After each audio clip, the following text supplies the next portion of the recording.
What if the dead, in the oldest written stories of humanity, did not rise into a shining heaven, but descended into a place of dust, silence, memory, and hunger beneath the earth? 5,000 years ago, in the cities of ancient Sumer, people buried their dead under floors, in family tombs, in cemetery pits, and in graves lined with reed mats, pottery, ornaments, tools, and offerings. To this archaeologist, these burials reveal customs, status, kinship, and ritual behavior. To the historian, they show a civilization trying to maintain order between the living and the dead. But to the ancient storyteller, something stranger was happening. The dead were not simply gone. They had entered the land below. The Sumerians imagined the world as layered. Above was the sky of the gods. Around them were rivers, fields, cities, storms, temples, and kings. But beneath all of this, under the soil that fed the grain, under the foundations of homes, under the clay where tablets were buried and forgotten, there was another region. It was not a paradise. It was not a place of moral reward in the way many later religions would imagine. It was a shadowed domain, a great below, a land from which no traveler normally returned. Why would one of the earliest literate civilizations picture death as a descent? The answer begins with the landscape itself. Ancient Sumer rose in southern Mesopotamia, in the flat alluvial plain between the Tigris and Euphrates rivers. This was a world made of mud, reeds, canals, floodwaters, and fields. Life came upward from the earth. Grain pushed from the soil. Clay became brick. Clay became tablet. Clay became memory. But the same earth that gave life also received the dead. Every burial was a doorway. The living may have stood above the grave, pouring offerings, speaking names, placing vessels, sealing chambers, and returning to the world of sunlight. But the imagination did not stop at the edge of the tomb.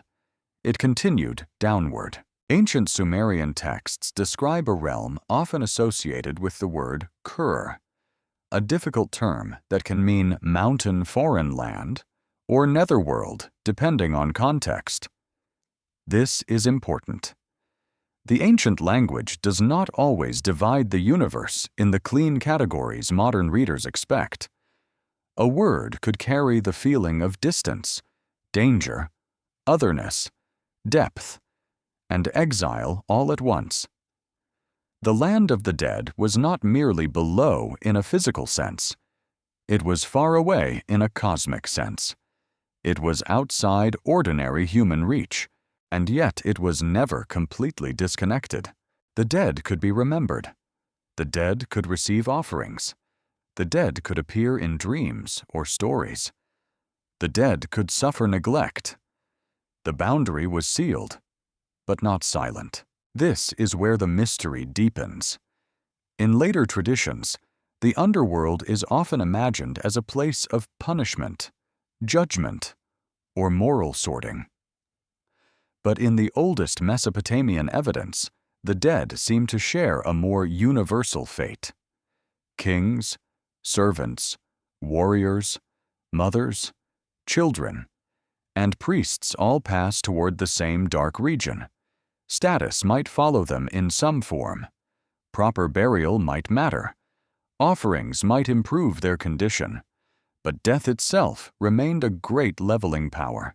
What did this mean to the people who built the first cities? Imagine the city of at dusk. The sun lowers over mud brick walls. Smoke rises from ovens. Priests move through temple courtyards. Somewhere, a family prepares a grave. A clay vessel is filled. A name is spoken. A body is placed where the living will later walk, sleep, eat, and remember. There is no clean separation between household and afterlife. The dead remain close, beneath the architecture of daily life. Archaeology can show us the grave goods. It can show beads, bowls, weapons, seals, musical instruments, and bones. It can show that burial mattered. But archaeology cannot show us exactly what a grieving mother believed as she touched the earth above a child. It cannot capture the sound of a whispered name in a language already ancient when Babylon was young. For that, we turn to the texts. Sumerian literature does not give a single organized doctrine of the afterlife. There is no surviving Sumerian book that explains death from beginning to end in neat theological order. Instead, the afterlife appears in fragments, myths, laments, royal death poems, rituals, and epic episodes. These fragments are like pieces of a broken tablet. Each one reveals a small surface, a phrase, a scene, a fear. Only when placed together do they begin to form a map. But it is a strange map. The land beneath the world is often described as gloomy, dusty, and difficult to escape. Its inhabitants are sometimes imagined as shades or ghosts, no longer fully alive, but not non-existent. They dwell in a condition dependent in part on how they were buried and remembered. In some traditions, food and water offerings matter deeply. The dead who have descendants may fare better than those forgotten. The person with many sons receives care. The one with no one to pour water suffers. This is not just mythology. It reveals a psychology of memory. Could survival after death have depended on being remembered by the living? For the Sumerians and their Mesopotamian successors, the name was powerful. To speak a name was to keep presence alive. Kings carved their names into foundation deposits and monuments because memory was a form of continuation. Families remembered their dead because forgetting was not neutral. Forgetting could become abandonment. The underworld, then, was not only a place beneath the ground, it was also the terrifying possibility of being erased. This is why the Sumerian vision of death feels so haunting. It does not promise simple comfort. It does not offer easy escape. It forces the listener to confront a world where life is fragile, memory is sacred, and the dead remain dependent on the living in ways that are both tender and unsettling. At the center of this hidden region stands one of the most powerful figures in Mesopotamian mythology, Ereshkigal, Queen of the Great Below. Her name is often understood as the Queen of the Great Earth, or the Great Place. She is not merely a monster waiting in darkness. She is a ruler. Her kingdom has laws. Her realm has boundaries. Even gods must obey its rules. That detail changes everything. If even divine beings cannot enter the underworld freely, then death is not chaos. It is order of the most severe kind. It is a cosmic law older than any king. The living may build walls, canals, temples, and empires. But beneath them lies a power no city can conquer. Why would ancient scribes preserve such a vision? Perhaps because Sumerian civilization knew instability intimately. Rivers flooded unpredictably. Cities competed. Kings rose and fell. Drought, disease, invasion, and political collapse were never far away. In such a world, death was not an abstract doctrine. It was part of the social structure.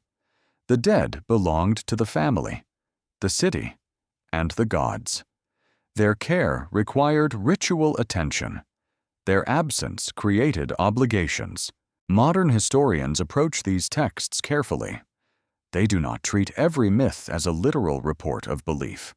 A myth can be theology, poetry, ritual drama, political symbolism, and emotional truth at the same time. When a Sumerian story speaks of descent beneath the earth, it may reflect burial practice. It may reflect cosmic geography. It may reflect temple ritual. It may reflect the fear of losing status, identity, and voice. Modern interpreters also notice that Mesopotamian afterlife traditions are not always consistent. Some texts emphasize darkness. Others emphasize social rank. Some focus on offerings. Others show divine journeys into the realm below. This inconsistency is not a weakness. It is a sign that the afterlife imagination developed over centuries, across cities, languages, priesthoods, and political changes. A living tradition rarely speaks with one voice. It breathes. It shifts. It absorbs new fears. One city might imagine the dead through family ritual. Another might imagine them through royal ideology. A temple hymn might emphasize divine power. A lament might emphasize grief. An epic tale might turn the underworld into a dramatic stage where a hero learns what no living person wants to know. And here comes the first unsettling clue. The underworld was not always distant from the gods of fertility, love, war, kingship, and cosmic order. It was woven into their stories. The goddess Inanna, radiant, dangerous, ambitious, and associated with love and battle, enters the realm of death in one of the most extraordinary myths from ancient Mesopotamia. Her descent is not casual. It is marked by gates, stripped garments, lost powers, judgment, and a corpse-like transformation. If the underworld were only a burial pit, why would a goddess need to pass through gates? The image of gates suggests structure, passage, ritual stages, a controlled crossing from one state of being to another.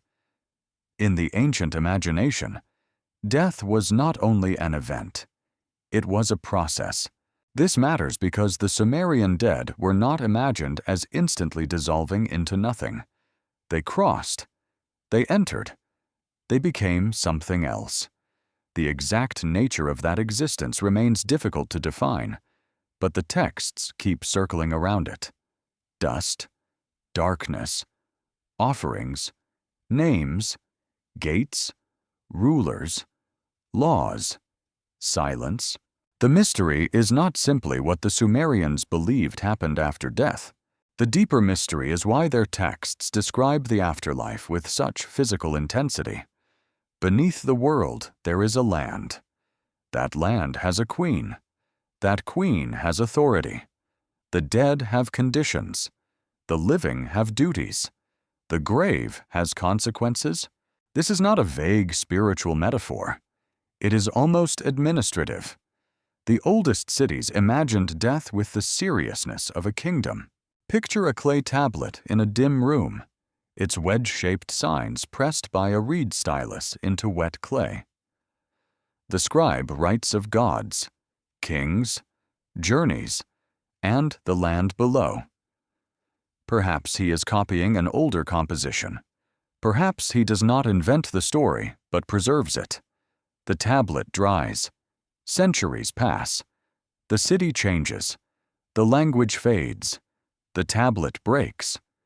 Then, thousands of years later, someone lifts it from the earth and reads again of a place the living feared and honored. The message that returns is not simple comfort. It is a warning that the dead were still part of the human world. And this warning forces a strange question. If the Sumerians believed the dead descended into a silent kingdom beneath the earth, why did they also believe the living could still affect what happened there? What would happen if a goddess entered the world of the dead wearing every symbol of power she possessed, only to discover that the journey downward was designed to take each one away? In the Sumerian poem, often known as Inanna's Descent, one of the most vivid scenes in all ancient Mesopotamian literature begins with a choice that still unsettles modern readers. Inanna, the great goddess associated with love, desire, battle, kingship, and overwhelming divine presence, sets her attention on the great below. The text does not explain her motive in a simple way. It does not pause to say whether she is grieving, conquering, curious, ambitious, or drawn by some cosmic necessity. It simply shows her preparing to descend. That silence is part of the mystery. Why would a goddess of heaven and earth go willingly into a realm from which no ordinary being could return? Inanna does not enter empty-handed. She dresses herself in power. She gathers the divine powers and symbols that proclaim who she is. She places the crown upon her head. She takes ornaments, jewels, garments, and signs of authority. Every item matters because ancient Mesopotamian religion often expressed divine force through visible objects. A crown was not merely decoration. A garment was not merely clothing. Jewelry, rods, rings, and sacred adornments could communicate rank, protection, and cosmic identity. To a modern viewer, this may look like costume. To the ancient imagination, it was closer to a living language. Inanna's body becomes a tablet of power, but she also does something deeply human. She makes arrangements in case she does not return. She instructs her faithful attendant, Ninshubur, to mourn for her and seek help from the great gods if she remains trapped. This detail matters because it shows that even a goddess does not treat the descent as a performance without danger.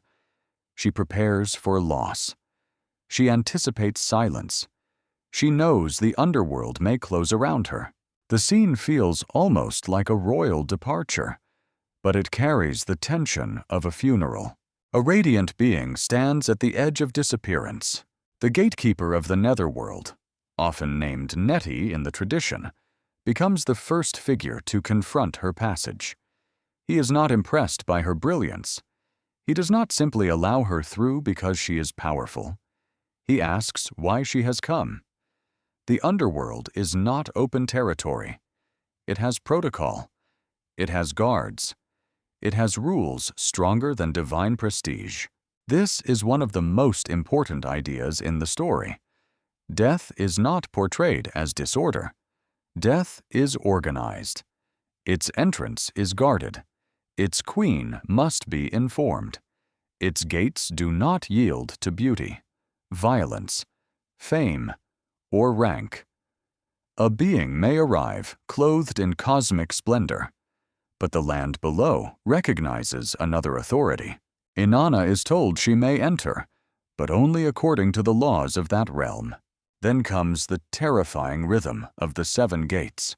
At each gate, a piece of Inanna's regalia is removed. At the first gate, one sign of her power is taken. At the second, another. The pattern continues until each boundary strips away something that identified her as queenly, divine, protected, and commanding. She asks why this is happening. The answer is chilling in its simplicity. The ways of the underworld must not be questioned. What if the oldest written descent into death is not about where the soul goes, but about what the soul loses? The 7 gates are not just doors in a dark palace. They feel like stages of unmaking. The goddess who entered as a figure of overwhelming presence is gradually reduced. Her crown is gone. Her ornaments are gone. Her garments are gone. Her powers are gone. The symbols by which the world recognized her no longer apply. The underworld does not merely receive the dead. It removes the languages by which the living define themselves: status, beauty, authority, desire, violence, wealth, name, role.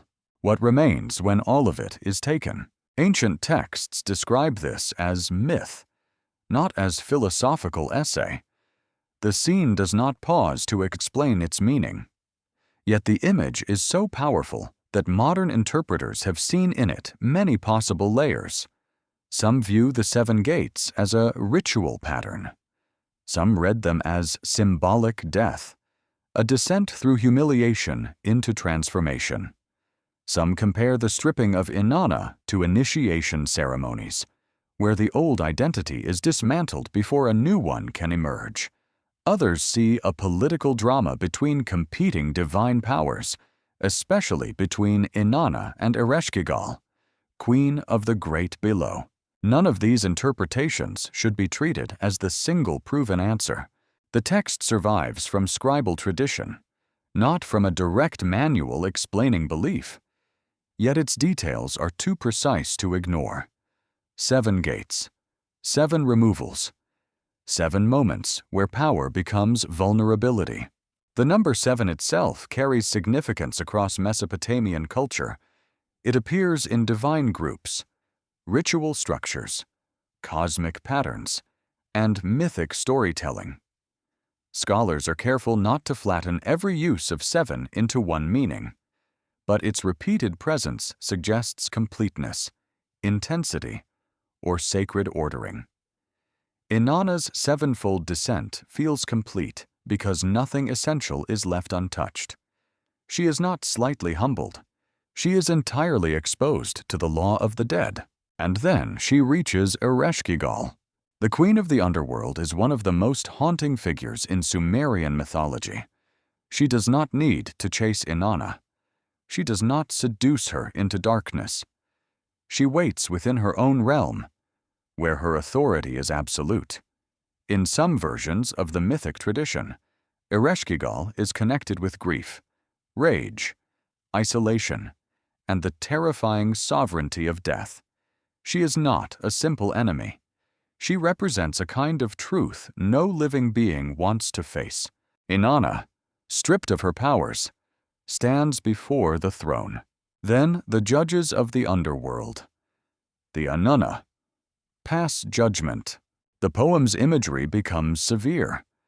Inanna is turned into a corpse. Her lifeless body is hung on a hook.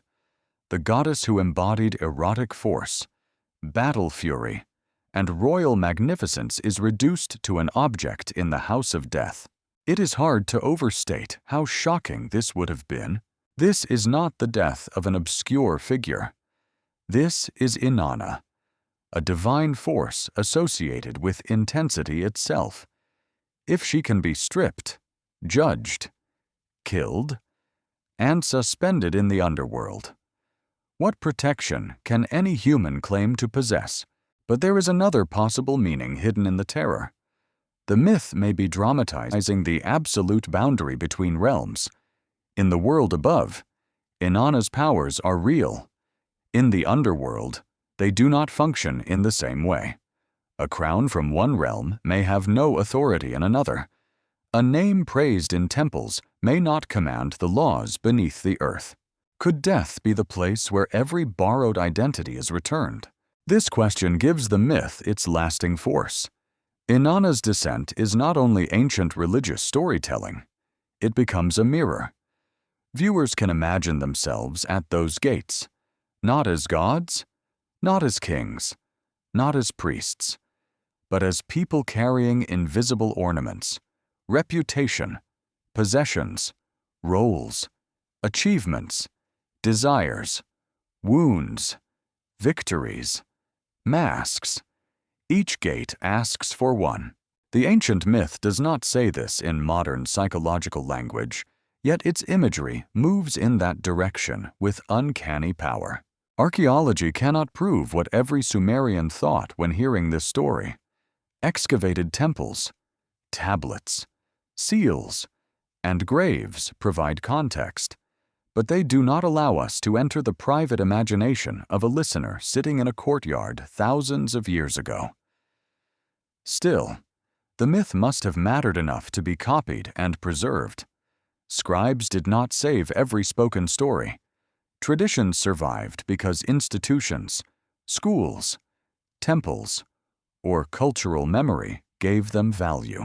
Why preserve a story in which a beloved goddess is humiliated by death? Perhaps because the myth admitted something unavoidable. Power does not cancel mortality. Sacred status does not erase the laws of the unseen world. Even divine force must pass through boundaries. The Sumerian imagination did not treat death as a minor interruption. It treated death as a realm with its own structure, one that could confront even the brightest powers. The story also reveals a tension between two feminine divine figures. Inanna is movement, ascent, desire, conquest, and expansion. Ereshkigal is enclosure, depth, finality, and rule over the dead. Their encounter is not merely a conflict between good and evil. It is a collision between life's hunger and death's authority. One goddess arrives adorned in power. The other reigns in the place where adornment is meaningless. That is why the 7 gates matter so much. They are not just obstacles, they are lessons. The first gate teaches that entry into death is controlled. The second teaches that power can be removed. The third teaches that questioning may not change the law. The fourth teaches that identity is fragile. The fifth teaches that status belongs to the world that recognizes it. The sixth teaches that even divinity can be made vulnerable. The seventh teaches that nothing crosses the final threshold unchanged. The poem's emotional genius lies in its repetition. Each removal builds dread. Each gate narrows possibility. Each answer from the gatekeeper sounds like ritual speech, cold and irreversible. The listener knows the pattern will continue, but cannot look away. There is no sudden battle, no heroic escape, no dramatic rescue at the moment of greatest pride. There is only the slow dismantling of a being who thought she could enter death and remain herself. Modern readers sometimes search for secret astronomy in the 7 gates, connecting the descent to the movement of Venus, the planet associated in later Mesopotamian tradition with Inanna and Ishtar. Such interpretations can be fascinating, but they remain interpretations. What can be said more safely is that Inanna was linked with celestial brilliance, and her disappearance into the underworld resonates with patterns of vanishing and return. The sky itself may have given ancient observers a language for divine absence. A bright body disappears. The world waits. But in the myth, disappearance is not peaceful. It is dangerous. Inanna does not simply fade below the horizon. She enters a kingdom where she is stripped, judged, and killed. The return of brightness, if it comes, cannot be assumed. It must be won through intervention, ritual knowledge, and negotiation with powers older than human comfort. This is where the myth becomes more than a story of descent. It becomes a map of crisis. Anyone who has faced grief understands the 7 gates in a different way. Death removes the visible person one layer at a time. Voice disappears. Warmth disappears. Movement disappears. Touch disappears. The name remains, but the body no longer answers. The living are left at the entrance, holding symbols that no longer function. The Sumerians gave that terror architecture. They imagined gates. They imagined a queen. They imagined a law that even gods could not ignore. And beneath the grandeur of divine myth, a human fear speaks clearly when the final gate closes. What part of us remains recognizable in the dark? What if one of the oldest accounts of the dead was not given by a priest, a judge, or a god, but by a companion who crossed a forbidden boundary and returned only as a ghost? The Sumerian composition known as Gilgamesh, Enkidu and the Netherworld, offers one of the strangest windows into Mesopotamian ideas of death. It does not begin like a funeral manual. It does not explain the afterlife in a calm list of teachings. It begins with mythic movement, sacred objects, a heroic king, and a loss that opens a crack between worlds. At the center stands Gilgamesh, king of Uruk, a figure who later became one of the great heroes of world literature. In Sumerian tradition, he appears in several compositions, sometimes as a mighty ruler, sometimes as a restless seeker, sometimes as a man forced to confront limits no strength can overcome. His companion Enkidu is not exactly the same figure in every version of the tradition, but in this poem he becomes something unforgettable, the one who sees the condition of the dead. The account begins with a tree. A hulupu tree grows near the Euphrates and is eventually taken by Inanna to Uruk. In the mythic scene, strange beings settle inside it. A serpent occupies its roots. A bird makes a nest in its branches. A shadowy female figure dwells in its trunk. Gilgamesh cuts down the tree and helps clear it, and from its wood objects are made for him. These objects are called the puku and miku, terms whose exact meaning remains debated. Some interpreters have imagined them as a drum and drumstick. Others have suggested gaming pieces, ritual items, or symbols of authority and play. The ancient text does not pause to solve the puzzle for us. That uncertainty matters. The story turns on objects whose meaning is partly lost. They were important enough for Gilgamesh to mourn when they fell into the netherworld, yet strange enough that modern readers still argue about what they were. It is as if the poem places a locked symbol at the entrance to death. Why would a heroic king risk everything for objects whose meaning is hidden from us? When the puku and miku fall into the great below, Gilgamesh is devastated. He cannot retrieve them himself. Enkidu offers to descend and bring them back. Gilgamesh warns him carefully. The instructions are not heroic in the usual sense. They are not about fighting monsters or breaking gates. They are about restraint. Do not wear clean clothes. Do not anoint yourself with oil. Do not carry a throw stick. Do not kiss the beloved wife. Do not strike the hated wife. Do not kiss the beloved child.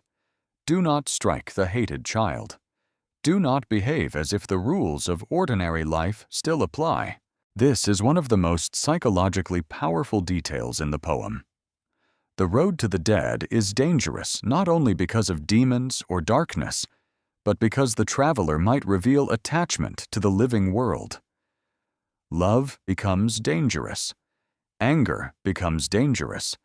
Cleanliness, fragrance, weapons, signs of status, and gestures of family life become dangerous. The netherworld is not entered by force. It is entered by understanding that one has crossed into a place where familiar behavior may trap the soul. Enkidu does not obey. The poem shows him doing the very things he was warned not to do. He dresses, anoints himself, carries objects, shows affection, and acts with the impulses of a living man.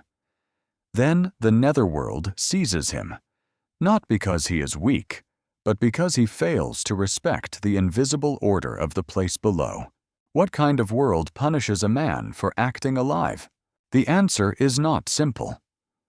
The ancient account suggests that the realm of the dead has its own etiquette, its own laws, its own dangers. Human warmth belongs to the world above. In the world below, those same gestures may call attention to the intruder. To enter death while still behaving like the living is to invite capture. Gilgamesh grieves. The king who could cut down a sacred tree cannot cut open the laws beneath the earth. He appeals to the gods. He seeks help. Eventually, through divine intervention, a way is opened for Enkidu to rise, not in the body as before, but as a spirit, a ghost, a voice from below. This moment is extraordinary. The poem does not present Enkidu returning fully to life. He comes as one who can report what he has seen. The boundary remains real, but for a brief moment, information crosses it. Gilgamesh asks him about the dead. The conversation that follows is one of the most important surviving ancient Mesopotamian scenes concerning the fate of souls. But it is not comforting. Gilgamesh asks about different kinds of dead people, and Enkidu answers by describing their conditions. The one with many children is better off than the one with few. The one properly buried is better off than the one neglected. The one whose body lies unburied suffers. The one with no surviving family to make offerings faces a more miserable fate. The dead are not all shown in exactly the same condition. Their experience depends on relationships, burial, memory, and ritual care. Here, the afterlife becomes social. A person does not enter death as an isolated soul judged only by inner virtue. In this tradition, the dead remain connected to the family structure. Sons matter. Burial matters. Offerings matter.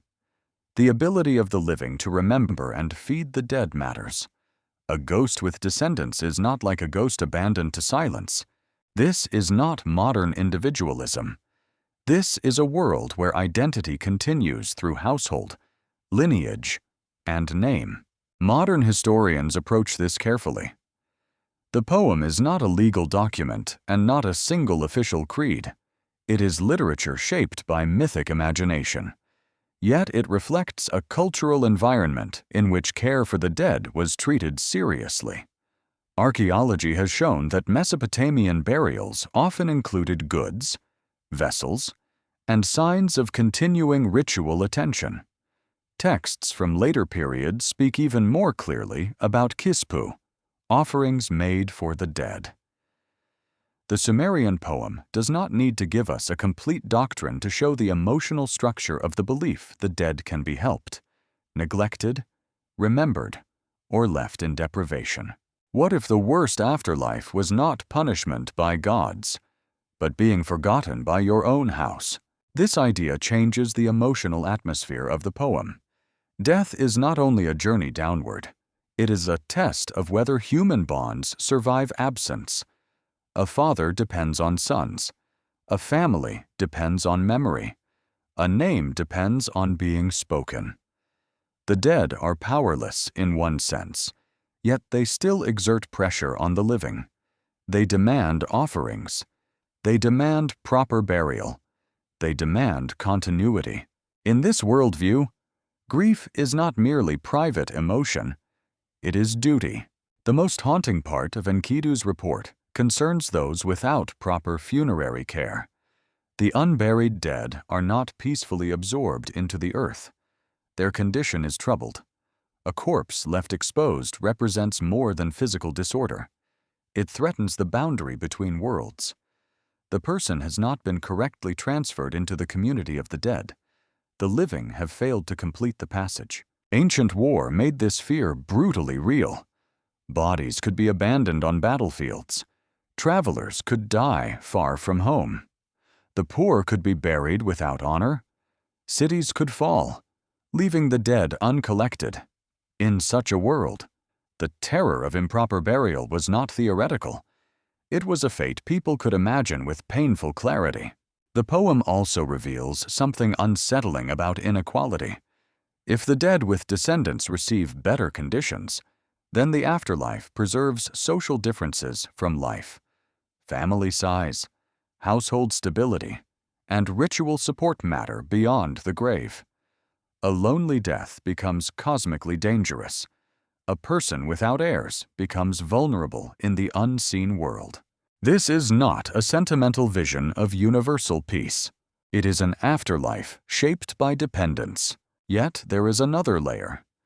The poem may also be warning the living to maintain social order, care for parents, preserve the household, honor the dead, perform the necessary rites. Without such obligations, the boundary between the worlds becomes unstable. Ghosts who are not cared for may become restless.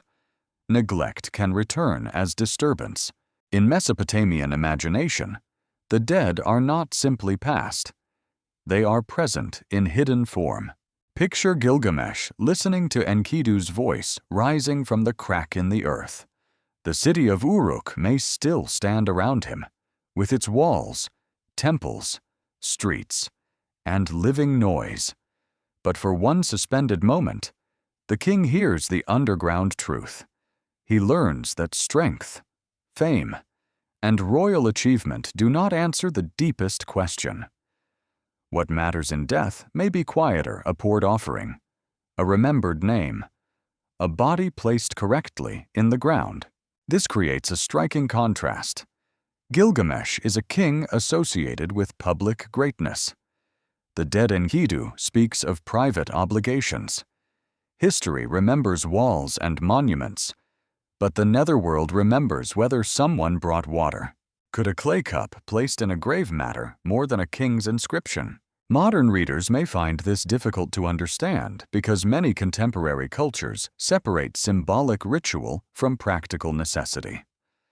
A funeral gesture is often described as meaningful for the living. In ancient Mesopotamia, the gesture may also have been meaningful for the dead. The ritual was not only expression, it was maintenance. The dead needed a relationship to continue. The poem refuses to give a neat moral ending. Enkidu's report does not open into radiant hope. It does not reveal a secret paradise.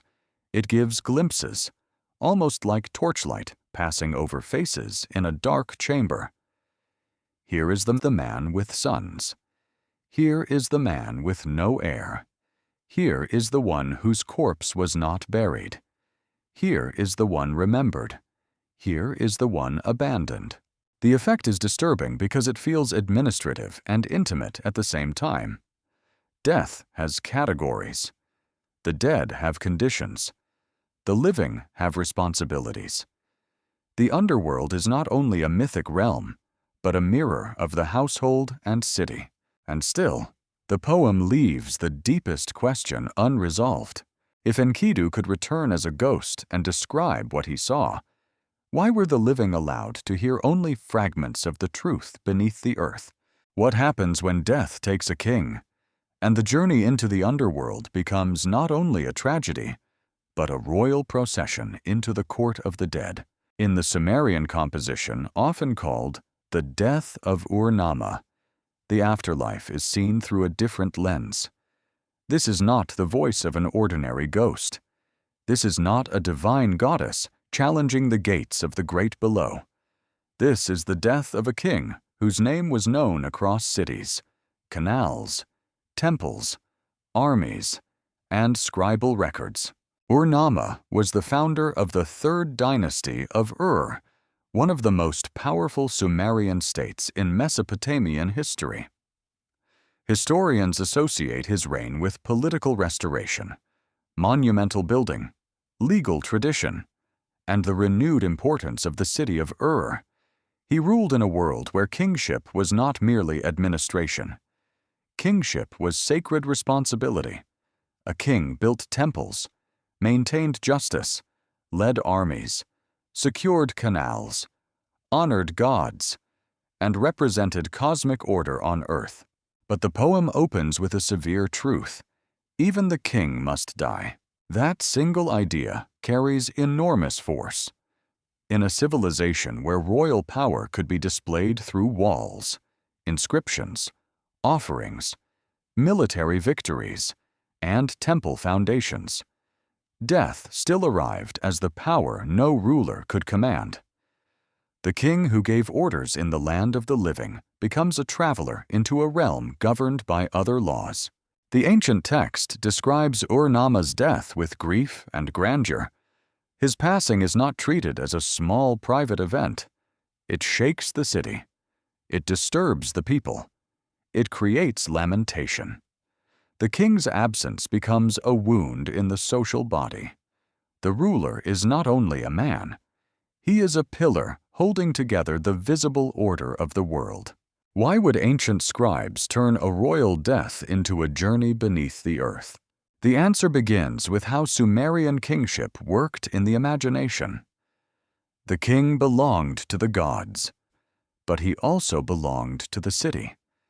His success could be interpreted as divine favor. His failure could be feared as cosmic imbalance. When such a figure died, the event demanded explanation beyond ordinary mourning.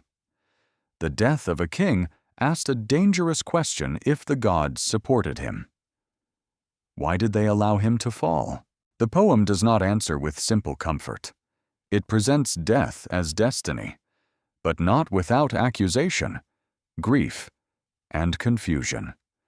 The people mourn, the city laments, the king descends. The emotional world is complex because ancient Mesopotamian religion did not always erase sorrow with certainty. Lament was sacred because grief itself had a place in ritual speech. Imagine in mourning. The temple courts grow heavy with sound. Women cry out in formal lament. Officials gather. Priests perform rites. The city that once heard orders, hymns, legal decisions, and construction commands now hears the language of loss. Dust rises from streets where citizens speak the king's name. The dead ruler is prepared not only for burial, but for an audience in the realm below. The ancient account describes Ur-Nama entering the netherworld with gifts. This is one of its most striking features. The king does not arrive empty. He brings offerings to the deities of the underworld. The scene resembles a royal diplomatic mission. But the court he enters is not in a foreign land. It is beneath existence itself. This transforms the afterlife into something almost political. The underworld has rulers. It has divine beings. It has order. It has expectations. A king who knew how to honor gods in temples must now honor powers in the land of the dead. The gifts are not random objects. They signal recognition. Ur-Nama understands, or is shown to understand, that death has hierarchy. Modern historians treat this carefully. The poem is not a travel diary from beyond the grave. It is a literary and religious composition shaped by royal ideology, lamentation, and Mesopotamian ideas of cosmic order. Yet it reveals how the Sumerian imagination could extend kingship beyond life. Royal identity did not vanish instantly.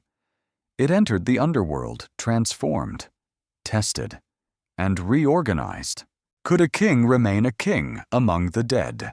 The poem seems to suggest something subtle. Status may continue, but it does not grant escape. Ur-Nama receives attention in the underworld, yet he is still dead. He may bring gifts, but he cannot purchase return. He may be honored, but honor does not undo mortality. His rank follows him only far enough to shape his reception, not far enough to defeat the final boundary. This is a very different idea from simple equality in death. The Sumerian afterlife could preserve traces of earthly position: a ruler, a priest, a warrior, a parent, a person with descendants, a person without burial. Each might be imagined differently, but all remain subject to the great below. That tension is the heart of the text. Ur-Nama is exceptional, but not exempt.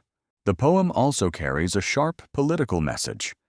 When a king dies, the living must continue. A successor must rule. Temples must function. Fields must be irrigated. Justice must be restored. Lamentation gives shape to grief so that society does not collapse into chaos. The dead king is honored, but the city cannot follow him into darkness. This may be one reason royal death poems mattered. They helped transform a crisis into ritual memory.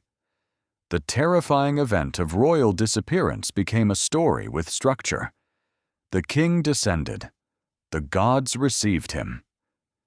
The city mourned. The world continued. Damaged, but not dissolved. Archaeology gives another layer to this vision. At and other Mesopotamian sites, royal ideology appears in buildings, inscriptions, seals, graves, and temple foundations. These material remains show that rulers invested heavily in permanence. They wanted their names to survive in brick and clay. They wanted future generations to read that they built, restored, conquered, judged, and served the gods. Yet clay tablets also preserve lament. This contrast is deeply human. Monumental inscriptions often present kings as confident and victorious. Death literature reveals fear, vulnerability, and sorrow. The same civilization that carved royal authority into durable marrows also imagined its rulers entering a realm of dust. What if the most honest royal text is not the one that praises victory, but the one that admits the king could not remain? The death of Ur-Nama includes divine involvement, but not in a way that removes tragedy. The gods have power, but their decisions may seem distant or severe. The king's death can feel like the outcome of divine decree, yet the emotional response remains raw. Ancient religion did not always make suffering understandable. Sometimes it gave suffering a voice powerful enough to survive. That voice is the lament. Lamentation was not merely sadness. In Mesopotamia, lament could be ritual art. Cities could be mourned. Temples could be mourned. Gods could be petitioned through grief. The fall of a ruler could be framed as a cosmic disturbance. Words became offerings. Sound became a bridge between human pain and divine order. Picture a trained lamentation singer standing in a sacred space. The voice rises and falls. The city listens. The king is gone, but his absence is made audible. The poem does not allow death to be silent. It forces the living to speak into the wound. There is also a psychological mystery here. A royal death composition does not merely honor the king. It teaches the audience how to imagine their own end. If even Ur-Nama must carry gifts into the netherworld, then every listener understands that no one arrives with full control. The king's journey becomes a magnified version of human mortality. The wealthier may carry more. The famous may be praised longer. The powerful may receive more elaborate rites. But every road bends downward. Modern interpretation can see this as a ritual management of anxiety. When death threatens meaning, a culture builds narrative around it. The narrative does not eliminate fear, but it gives fear architecture. A journey can be imagined. A court can be pictured. Offerings can be prepared. Names can be spoken. The unknown becomes not less terrifying, but more thinkable. The ancient text describes the underworld as a destination with divine occupants who must be acknowledged. Archaeology shows that burial and commemoration mattered in Mesopotamian society. Historians believe royal death rituals reinforced political and religious continuity. Modern interpreters suggest that these traditions helped communities survive grief by placing death inside a cosmic order. But none of these perspectives erase the strangeness of the poem. Ur-Nama enters the land of the dead as a king, and yet he enters as one defeated by the same force that takes the poor, the nameless, the abandoned, and the beloved. The poem allows him dignity, but not escape. It gives him ceremony, but not resurrection. It surrounds him with meaning, but not certainty. That may be why the composition feels so powerful. It does not flatter kingship too much. It does not pretend that royal greatness can conquer the underworld. It lets the audience see the highest human authority standing before a deeper authority. The throne of ends at the grave. Another throne waits below. And in that image lies a question the ancient scribes never fully answered. if even a sacred king had to negotiate his place among the dead? What hope did ordinary people have when they entered the same silent court? What if the dead were not only waiting in darkness, but listening for the sound of their names? In the Mesopotamian imagination, death did not always create peaceful distance. A person could be buried, mourned, and placed among the dead, yet still remain connected to the house of the living. The bond did not end at the grave. It changed form. It became quieter, more fragile, and more dangerous. The ancient texts describe ghosts, often understood through terms connected with the dead spirit, as beings who could linger near the human world when something had gone wrong. They were not always evil. They were not always monsters. Many were simply dead persons whose relationship with the living had become disturbed. A ghost might be hungry. A ghost might be thirsty. A ghost might be angry. A ghost might have been forgotten.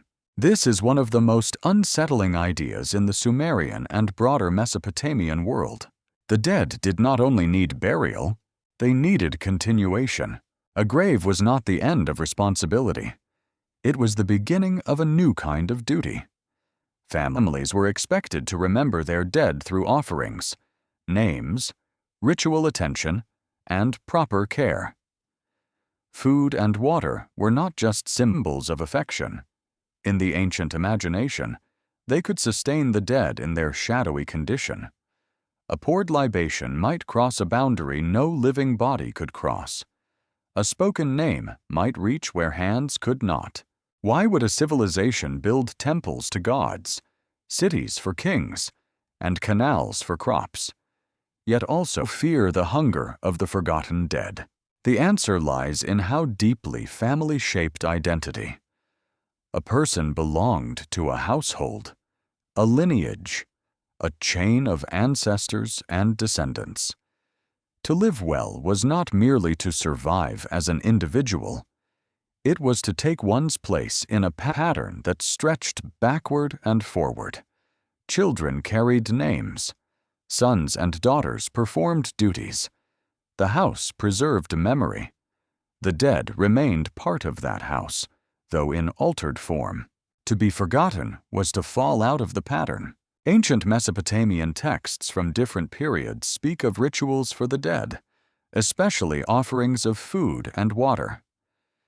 Later, Akkadian sources give clearer details for rites often called kispu, but the roots of ancestor care reach deep into Mesopotamian tradition.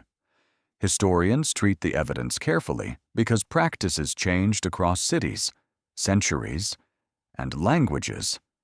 Still, the pattern is clear enough. The dead were not thought to vanish into total irrelevance. They continued to matter. Archaeologists see this concern in burial spaces, vessels, grave goods, and repeated attention to the dead. In some houses, burials were placed beneath floors or near domestic space.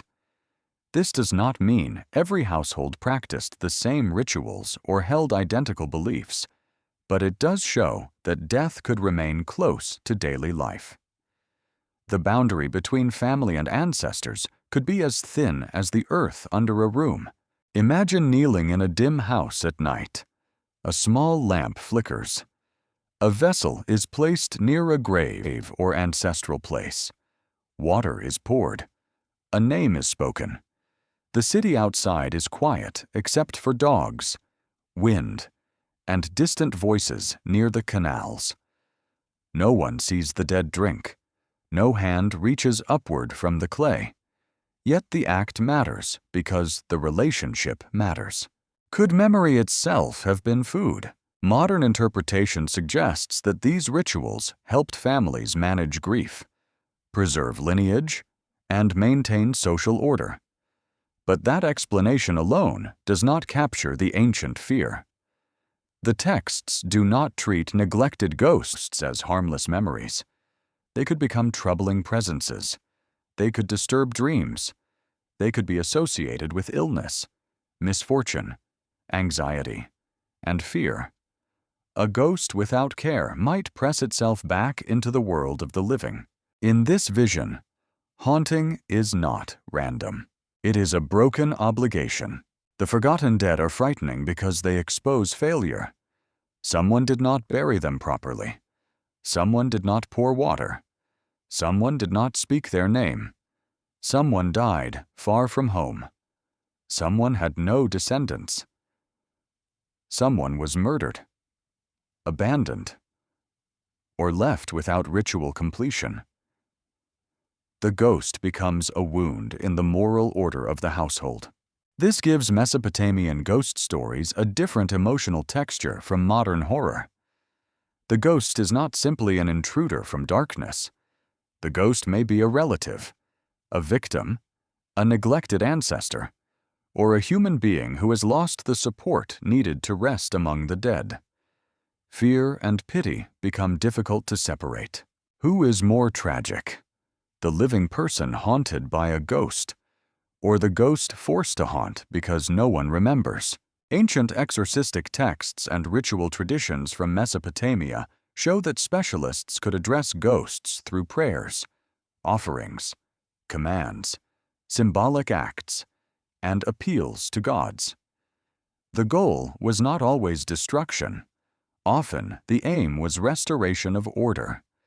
The ghost needed to be sent away, appeased, identified, or given what was lacking. Ritual knowledge mattered because the unseen world had rules, and ordinary people could be vulnerable without expert help. The specialist might ask what kind of ghost was present. Was it a family ghost? A stranger, someone who died violently, someone not properly buried. The type of dead mattered because the remedy depended on the rupture. Ancient ritual thinking was precise in its own way. It treated the unseen disturbance as a problem with a cause, not merely chaos. This is important. Mesopotamian religion often imagined misfortune as something connected to relationships between humans, gods, demons, ghosts, and cosmic order. Illness might have natural symptoms, but its deeper meaning could involve hidden forces. A nightmare might not be dismissed as ordinary imagination. A recurring disturbance might suggest a presence demanding attention. The dead could speak through unease. Picture a man waking from a dream in which a deceased relative appears silent and thin. He rises before dawn with fear in his chest. Was it only a dream, or a message from the lower world? A modern psychologist might discuss grief, guilt, and unresolved mourning. An ancient ritual expert might ask whether offerings had been neglected. Both perspectives are trying to understand the same human experience. The dead do not always leave the mind quietly. This is where the forgotten ghost becomes more than a supernatural figure. It becomes a form of memory with teeth. The living may wish to move on, but the dead require recognition. The household may continue its routines, but absence returns in dreams, illnesses, and fears. A name avoided becomes a pressure. A grave neglected becomes a question. A family story left untold becomes a shadow. The Sumerian and Mesopotamian world did not imagine the dead as fully independent beings who needed nothing. The condition of the dead could depend on the living. That dependence gave enormous weight to ordinary acts. To pour water, to offer food, to maintain a name, to honor a grave. These gestures linked the worlds, but this also created anxiety. What happened to people with no family? What happened to strangers? What happened to the poor? What happened to those killed in war, disaster, or exile? What happened when a city was destroyed and its ancestral rights disappeared with it? A collapsed household meant more than economic ruin. It meant the possible abandonment of generations of dead. In a land of city-states, warfare, famine, shifting power, and sudden catastrophe. This fear was never distant. A family line could fail. A grave could be lost. A name could fade. A person could die in a place where no one knew the proper rites. The underworld was full not only of the dead, but of unequal dead, remembered and forgotten, fed and unfed, settled and restless. Historians believe these beliefs reinforced family continuity and social duty. They encouraged descendants to honor parents and ancestors.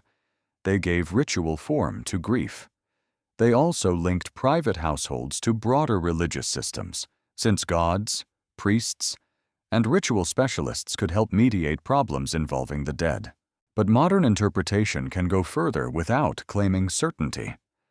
The forgotten ghost may reveal an ancient fear still recognizable now, the fear that a human life can disappear without witness, not judged, not condemned, simply erased. That may be why these traditions feel so haunting.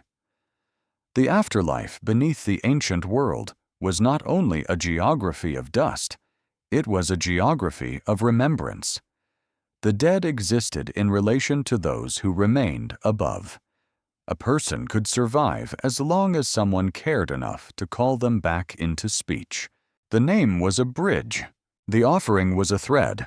The grave was a sealed doorway that still required attention. And yet there is a darker possibility. If the dead depended on the living, then the living could never be fully free from the dead. Every family carried invisible obligations. Every house had a hidden depth. Beneath daily meals, marriages, arguments, births, and work, there was another household made of ancestors, waiting for remembrance. This made death intimate rather than distant. The great below was not only under mountains or cosmic foundations, it was under the family floor. It was beneath the bed, the storage room, the courtyard, the threshold. A person could live above the dead while feeding them, fearing them, loving them, and asking them to remain at peace. What kind of civilization grows from that kind of relationship? A civilization where memory is not nostalgia, it is survival. A civilization where forgetting is not passive, it is dangerous. A civilization where the dead are not gone. They are quiet until something calls them. The forgotten ghost stands at the edge of Mesopotamian afterlife. Belief like a warning carved into darkness. Care for the dead, because neglect has consequences. Speak the name, because silence can become hunger. Repair the broken bond, because the world below is not sealed against the failures of the world above. And if a single forgotten spirit could trouble a household, what might happen when an entire city of the dead was abandoned beneath the ruins of a fallen civilization? What if some of the most silent graves in ancient Sumer were designed to speak for eternity?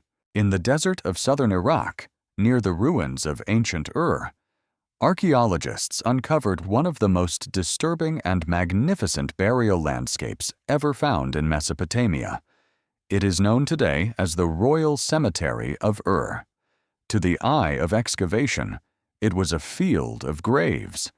To the ancient mind, it may have been something far more powerful, a carefully constructed threshold between the visible city and the hidden kingdom of the dead. The cemetery contained hundreds of burials, but a smaller group stood apart because of their wealth, architecture, and ritual complexity. These graves belonged to elite individuals from the early dynastic period, long before later empires reshaped Mesopotamia. Some tombs contained gold, silver, lapis lazuli, carnelian, weapons, vessels, musical instruments, seals, and elaborate ornaments. These were not casual deposits. They were chosen objects, placed with intention, arranged around bodies in ways that still force difficult questions. What were the living trying to send into the ground? Archaeology can describe the objects. It can measure chambers, identify materials, study bones, analyze craft techniques, and reconstruct burial practices. But the meaning of the cemetery cannot be reduced to inventory. A gold cup is not only a gold cup when it is placed beside the dead. A lyre is not only an instrument when it lies in a tomb. A chariot is not only a vehicle when buried under the earth. Each object becomes part of a message sent into darkness. One of the most famous burials is associated with a woman named Puabi, known from a cylinder seal found in her tomb. The seal identifies her with a title often translated as queen or lady. Although scholars continue to discuss the exact nature of her status, what archaeologists know is that her burial was extraordinary. Her body was adorned with elaborate jewelry. Her headdress contained gold leaves, flowers, ribbons, beads, and precious stones. Lapis lazuli, imported from far away, gleamed in a land where such material had to travel across long networks of exchange. The image is almost impossible to forget a woman laid in death, crowned not as a corpse of poverty, but as a figure of ceremonial brilliance. Why dress the dead in splendor if the underworld was a place of dust? This is where the cemetery becomes a mystery rather than merely a discovery. The written traditions often describe the land of the dead as gloomy and diminished. Yet the graves of Ur show intense investment in beauty, wealth, and status. The dead may have gone to a shadowed realm, but the living still equipped some of them with the finest goods their society could produce. There are several possible interpretations. Historians may suggest that grave goods reflected status, family prestige, and public display during funerary ceremonies. Anthropologists may see them as a way of preserving identity beyond death. Religious historians may connect them with beliefs that the dead required objects, food, or social markers in the netherworld. None of these explanations must exclude the others. A tomb can be political, emotional, ritual, and cosmological at once. The tomb speaks many languages. Puabi's burial also reveals how wide Sumerian connections could be. Gold, lapis, carnelian, and skilled craftsmanship point toward long-distance trade and elite networks. The dead elite person was not only buried with wealth, she was buried with evidence of a world reaching far beyond one city. In life, these materials signaled status and power. In death, they may have continued to proclaim identity in a place where identity itself was threatened. Could luxury have been a defense against oblivion? The royal cemetery raises an even darker question because some of the tombs contained the bodies of attendants, guards, musicians, and other individuals arranged around the central burial. In the so-called Great Death Pit, archaeologists found dozens of bodies, along with rich objects and signs of ceremonial arrangement. Some were positioned as if participating in a final courtly scene. Musical instruments lay nearby. Vehicles and animals appeared in some royal graves. The effect is deeply unsettling death presented as an organized royal household. Early excavators believed many attendants may have gone willingly to their deaths, perhaps through poison or ritual sacrifice. Modern researchers are more cautious. Studies of skulls from some individuals have suggested violent death in certain cases, including blunt force trauma, though interpretations differ by burial and evidence. What can be said with care is that some elite burials at Ur involved multiple deaths arranged around a central figure, and the circumstances remain one of the most debated aspects of the cemetery. The ancient texts do not give us a direct explanation for these graves. No surviving tablet says, in simple words, why these people died and were placed there. That silence is important. Without such a text, any interpretation must be labeled as interpretation. Archaeology gives the scene. It does not give the full script. And the scene is chilling. Imagine a burial chamber prepared beneath the city's world of sunlight. Workers dig, line, arrange, seal. Precious vessels are brought down. A lyre decorated with a bull's head is placed among the dead. Attendants are positioned. A body of high rank is adorned with gold and stone. Then the chamber is closed. Earth covers the ritual. The living walk away. Beneath them remains a frozen ceremony, a royal court that no longer breathes. Was this meant to recreate life below the earth? The possibility is difficult to ignore. If a ruler or elite figure needed servants, musicians, vehicles, cups, ornaments, and symbols of authority in life, perhaps the burial imagined a continuation of that order in death. The underworld might be gloomy, but hierarchy could still matter. A powerful person may have been sent below with a household, a retinue, and objects that preserved the shape of elite existence. This does not mean the dead expected comfort in a modern sense. The Mesopotamian afterlife was rarely portrayed as a paradise, but status and proper preparation could still matter in a shadowed world. The tomb may not promise joy. It may promise recognition. Recognition is not a small thing in a universe where being forgotten is terrifying. The royal cemetery also forces a moral discomfort. Modern viewers often feel horror at the idea that attendants may have died to accompany elites. Ancient societies could organize death around hierarchy in ways that seem brutal now.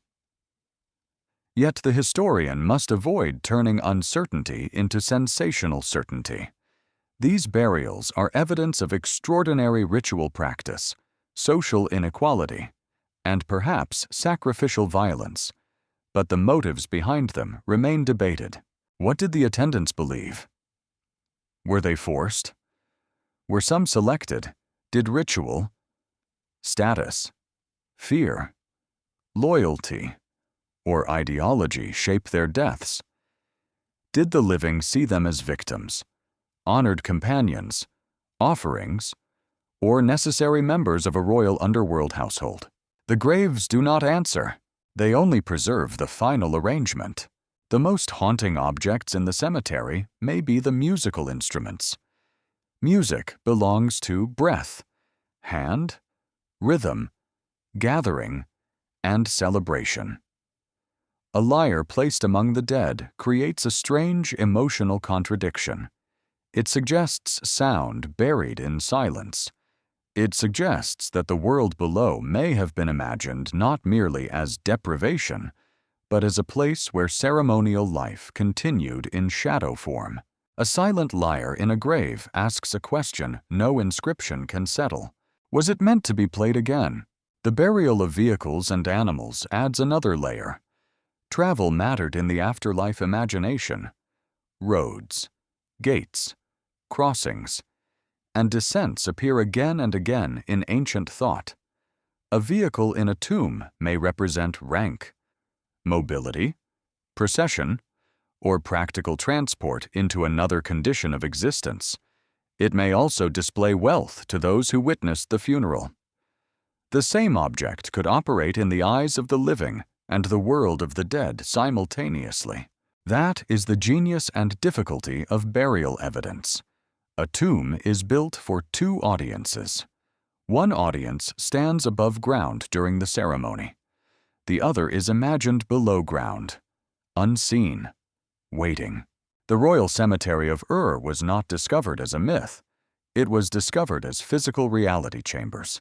Skeletons, artifacts, soil layers, crushed objects, precious materials, and carefully documented graves. This gives it a different power from literary tradition. A myth can be copied, reshaped, and interpreted through words. A tomb confronts us with decisions enacted by living hands. Someone chose these objects. Someone arranged these bodies. Someone sealed the grave. Someone believed the act mattered.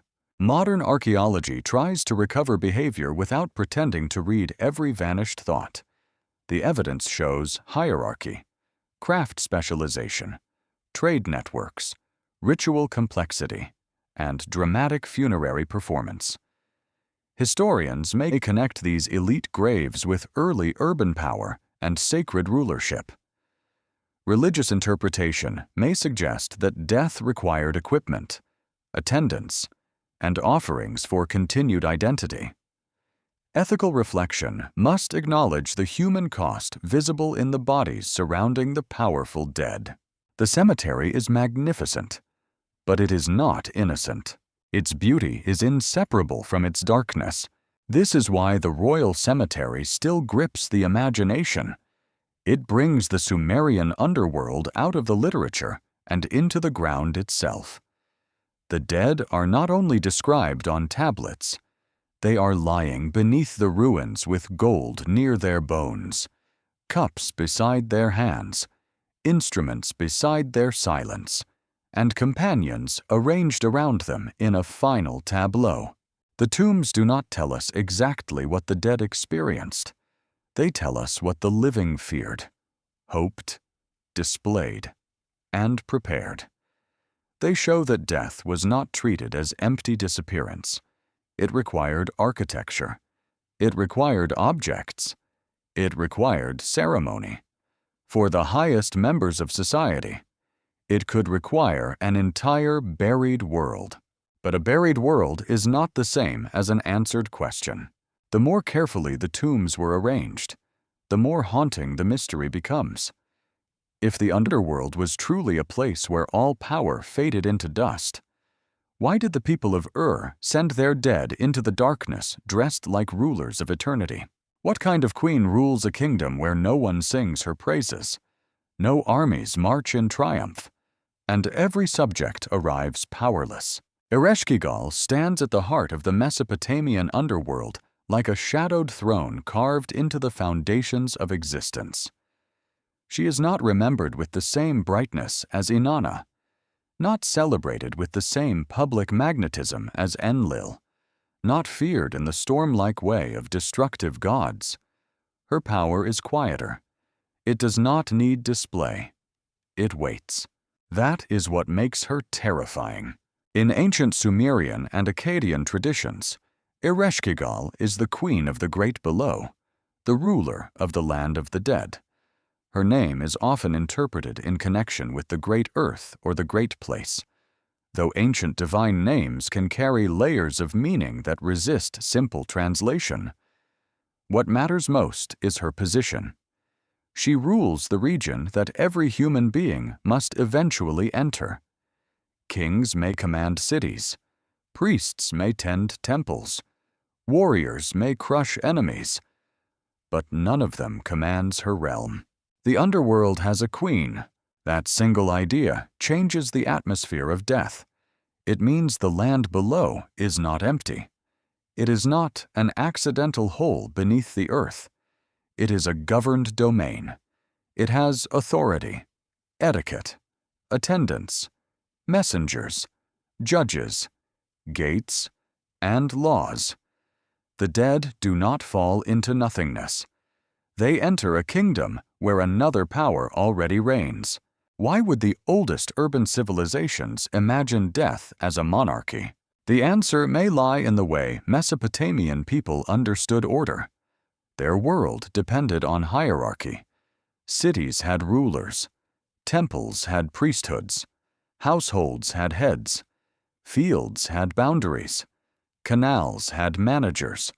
Law codes, royal inscriptions, ration lists, and temple economies all show a civilization deeply concerned with structure. Chaos was dangerous because water, hunger, violence, disease, and political collapse were always nearby. So even death was not imagined as pure chaos. It had administration. This may sound strange to modern ears, but to ancient Mesopotamians, cosmic power often looked like organized authority. A god ruled a domain. A temple served a deity.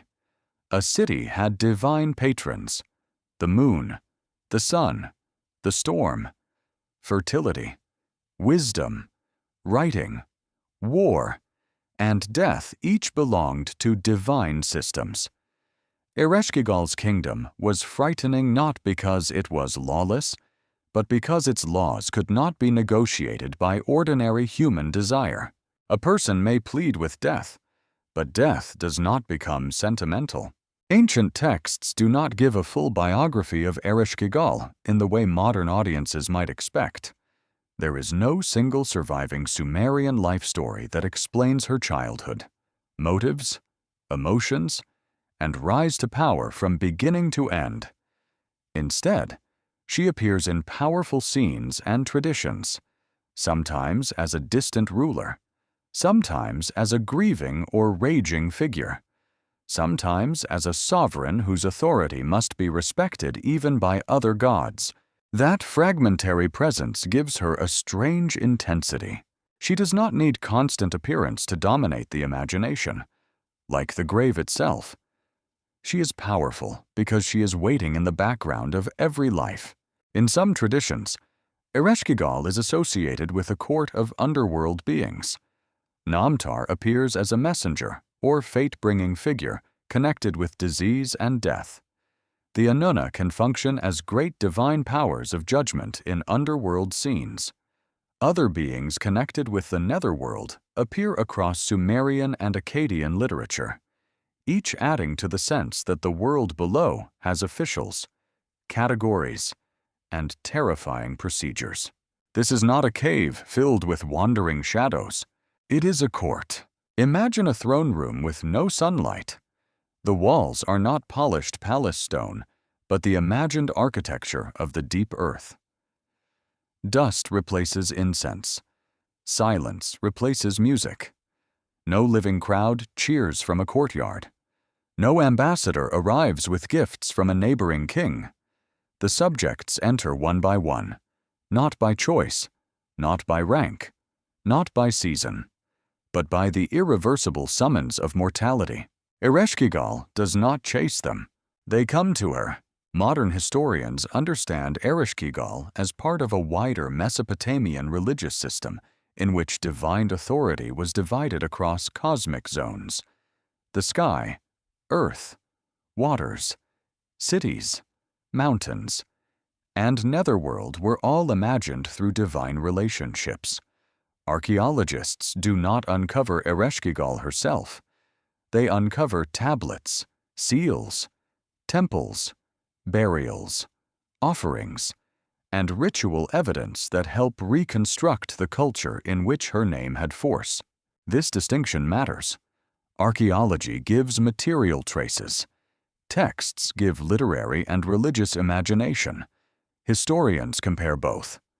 Modern interpretation asks what these patterns reveal about fear, order, grief, and power.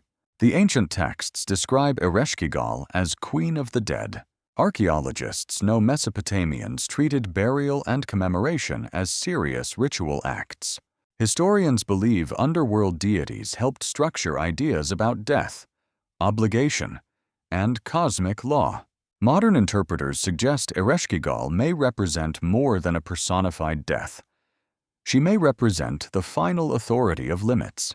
That word, limits, is the key. Every civilization dreams of overcoming limits. The Sumerians built cities from mud in a floodplain.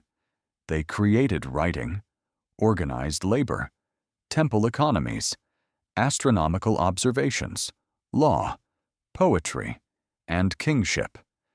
They turned fragile clay into memory that could outlive empires. Yet their myths still placed a queen beneath the world who received what no achievement could save. Ereshkigal is the answer to human ambition, not an answer spoken in anger, but an answer spoken by silence. There is a later Akkadian myth, often called Nergal and Ereshkigal, that shows her in another dramatic light. In that tradition, the god Nergal becomes involved with the underworld queen through a story of insult, descent, confrontation, and marriage. The details vary between versions, and scholars treat the composition as part of a later Mesopotamian tradition rather than a simple Sumerian original. Still, it reveals something important about how later Mesopotamian imagination handled Ereshkigal's power. Even a fierce god cannot simply ignore the queen below. Nergal is associated with war, plague, heat, destruction, and violent force. Yet when his story enters the underworld, raw power meets a different kind of sovereignty. In some versions, the conflict becomes union. Death is not conquered. It is joined. The result is not the erasure of Ereshkigal, but the reinforcement of the underworld as a realm with its own divine order. What if the ancient mind understood that violence and death are not the same thing? War kills, plague kills, heat destroys. But death itself is the domain that receives all outcomes. Nergal may bring destruction into the world of the living, but Ereshkigal reigns where destruction ends. Her power is not explosive.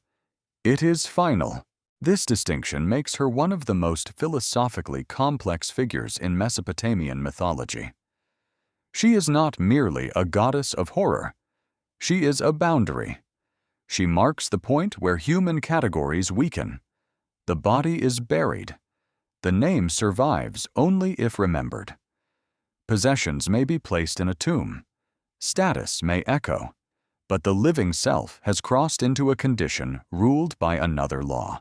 That law is not explained gently. The ancient imagination often gives death a dry, dusty texture. The dead are associated with darkness, earth, hunger, and diminished existence. Yet Ereshkigal's presence gives that bleakness structure. She is the queen of an existence that no one desires, but everyone must acknowledge. There is a psychological truth here. Human beings often fear not only death itself, but the loss of control around death. We fear not knowing when it will come, what it will feel like, what will remain, whether we will be remembered, whether our lives had weight. Ereshkigal personifies the place where control fails. Her kingdom says that the human world is not the final court of appeal. But she also prevents death from becoming meaningless emptiness. A ruled realm is terrible, yet it is still a realm. A queen is frightening, yet she is still a figure. A law is severe, yet it means the dead do not vanish into pure randomness. The Sumerian underworld may not comfort, but it gives the unknown a shape. That shape is one reason these traditions endure in the imagination. They do not flatten death into a simple promise or a simple denial. They preserve ambiguity.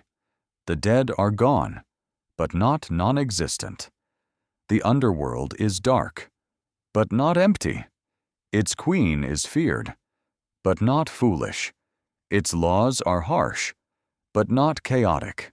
Ereshkigal's silence may be the most honest part of her mythology. She does not explain herself fully because death does not explain itself fully. She does not make the living comfortable because the grave does not negotiate with comfort. She does not need monuments in every city because every burial is already a reminder of her domain. A temple rises. A city prospers. A king boasts. A family celebrates a birth. A scribe presses signs into clay. A merchant counts silver. A farmer watches barley bend in the wind. Every life moves under the open sky, but beneath the soil, the queen of the great below remains, not rushing, not arguing, waiting.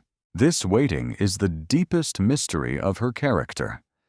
Ereshkigal is powerful precisely because she does not need to persuade. Every living thing eventually proves her authority by arriving in her land. The ancient scribes did not have to make her loud. The silence around her was enough. And yet, one question remains difficult to escape. If Ereshkigal ruled the dead with such absolute authority, why did the living still believe offerings, rituals, names, and memory could reach into her silent kingdom?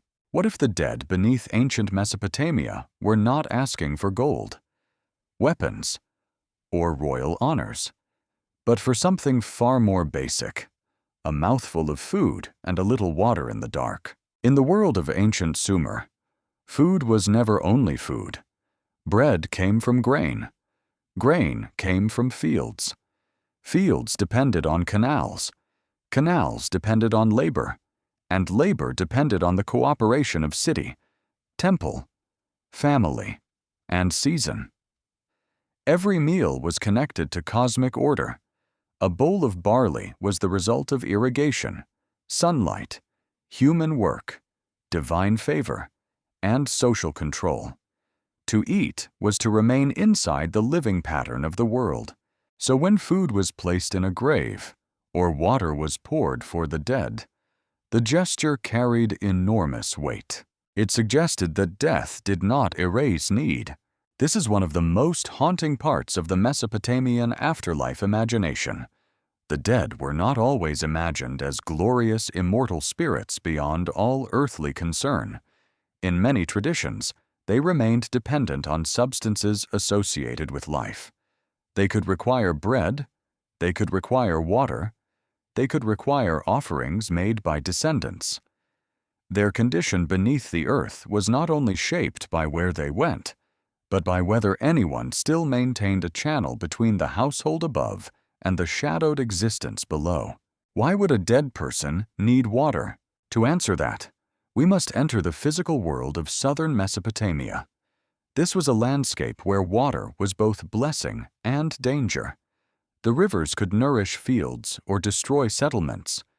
Canals carried life across dry soil. Irrigation made cities possible. Without controlled water, the great urban world of Sumer could not endure. Water was survival, fertility, order, and divine gift. A thirsty dead person, then, was not merely a sad image. It was a cosmic tragedy. The person had been cut off from the source of life. Ancient Mesopotamian ritual practice often treated offerings as a real form of communication. A libation poured into the earth might not be seen again, but its disappearance was part of its meaning. The liquid left the hand of the living and entered the hidden region. It passed through soil, darkness, and imagination. It became a downward message. Picture a family standing near a burial place. A vessel is lifted. Water falls into the ground. The sound is brief, almost nothing. Then silence returns. Yet in that small act, the living have done something immense. They have acknowledged that someone still exists beyond sight. They have fed a relationship no longer supported by touch or voice. This was not sentimental decoration. It was ritual maintenance. In some Mesopotamian burials, archaeologists have found vessels and installations that may have been connected with continuing offerings, although each case must be studied carefully, and not every object can be explained with certainty. Some graves were arranged in ways that suggest repeated attention. Some burials beneath domestic spaces show how the dead could remain physically close to the family environment. The home was not only a place for the living, it could also become a structure built over ancestral presence. The table above and the grave below belonged to the same household. That idea is difficult for many modern viewers. Today, death is often separated from everyday domestic life. Bodies are taken away.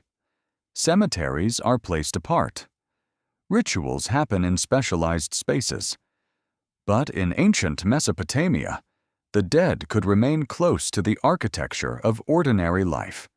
A family might eat, sleep, argue, trade, and raise children over soil that held ancestors.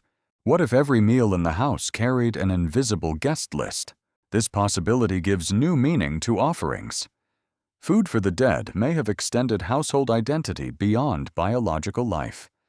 The living family prepared food for those who no longer harvested, baked, or drank. The dead, in turn, remained part of the lineage. They were not active in the same way, but they were not dismissed. The boundary was not open, but it was serviceable. Modern historians often describe this as ancestor care or mortuary ritual. That language is useful, but it can sound too clean. The emotional reality may have been far more intense. A son pouring water for a dead father was not simply performing tradition. He may have been protecting the father from thirst. He may have been protecting the household from disorder. He may have been proving that the family line had not broken. The act was small. The meaning was enormous. In the Sumerian and later Akkadian imagination, the dead were often associated with dust. Dust is one of the most powerful images in ancient afterlife thought because it is what remains when structure collapses. A body returns to earth. A house falls into ruin. A tablet crumbles. A name vanishes from speech. Dust is not dramatic. It is slow, patient, and everywhere. Food and water resist dust. Bread is formed. Water flows. A meal gathers people into relationship. A libation interrupts dryness. These offerings create a momentary rebellion against the underworld's hunger. Not a victory, but a gesture of care. Could a single cup of water be an act of defiance against oblivion? The ancient texts do not give one universal answer. They show fragments of belief across time. Some traditions emphasize gloom. Some describe social difference among the dead. Some connect offerings with family duty. Some place underworld beings within a divine system of order. What emerges is not a simple doctrine, but a pattern. Death changes a person's condition, but it does not necessarily remove them from human responsibility. This is where food becomes theology. A meal is never just biological. It creates belonging. To invite someone to eat is to recognize them. To deny someone food is to exclude them. To feed the dead is to say that they have not been expelled from memory. Their body no longer sits at the table, yet the household still makes room for them through ritual. There may also have been fear in this care. Not every offering was pure affection. Rituals can hold love, anxiety, obligation, and social pressure at the same time. A family might feed the dead because they honored them. They might also do it because neglect could have consequences. The dead were part of the invisible order, and disorder among them could disturb the living. This is one of the deepest differences between ancient and modern assumptions. Modern people often imagine memory as internal, located in the mind. The Mesopotamian world made memory external. It was enacted through objects, words, offerings, calendars, vessels, graves, and family duties. Memory had a schedule. It had a place. It had ingredients: bread, beer, water, names, clay. These are humble things. But ancient civilization was built from humble things. Clay carried writing. Reeds made styluses. Barley filled bowls. Water made fields. Mud became temples. The sacred did not float far away from ordinary matter. It passed through it. This may explain why offerings to the dead feel so material.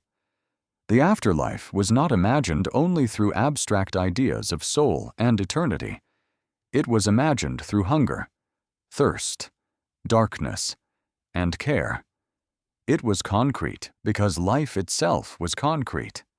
A person who lived by bread might be remembered through bread. A person who survived by water might be sustained through water. The underworld, in this sense, was not only a place of spirits, it was a place of need. Imagine a clay bowl placed near a burial. It may look simple now, cracked and emptied by time, but when it was placed there, it held meaning. Perhaps dates, perhaps grain, perhaps beer, perhaps water. The object was fragile, yet the intention was durable. The living could not descend into the netherworld, but they could send something downward. The grave became a mouth. The earth became a passage. The offering became speech. Modern archaeology can recover the bowl, but not the prayer whispered over it. It can identify residues, burial positions, and material culture, but it cannot fully restore the emotional world of the ceremony. Historians can compare texts and customs, but the private feeling remains partly hidden. Still, the pattern is strong enough to reveal an ancient truth. Care for the dead was not treated as optional sentiment. It belonged to the moral structure of the household. What happened when that structure failed? A family line might disappear. A city might be destroyed. A grave might be disturbed. A name might be lost in war, migration, disease, or poverty. When that happened, the channel between living and dead could weaken. The dead who once received offerings might no longer receive anything. The cup remained empty. The name went unspoken. The darkness became drier. This fear gives Mesopotamian afterlife thought its emotional sharpness. It is not only afraid of death, it is afraid of disconnection. To die is terrible. To be unreachable is worse. To be forgotten is the final hunger. The food and water offerings reveal a civilization that imagined existence as relationship. Humans depended on gods. Cities depended on rivers. Fields depended on canals. Children depended on parents. Parents, once dead, depended on children. The whole world was a network of giving and receiving. Death altered the network, but did not erase it. That is why the simplest ritual may be the most profound. A person lifts water and pours it into the earth. Nothing spectacular happens. No god appears. No voice answers. No gate opens visibly. Yet the gesture says that the dead still matter, and that the living still carry obligations into places they cannot see. This is not certainty. It is faith shaped by habit, grief, and fear. A cup poured into dust may seem fragile against the silence of the underworld, but for the ancient Mesopotamian imagination, that cup may have carried the entire meaning of human survival. The dead did not need only monuments. They needed relationship. They needed someone above the earth to remember that beneath every city was another city made of names.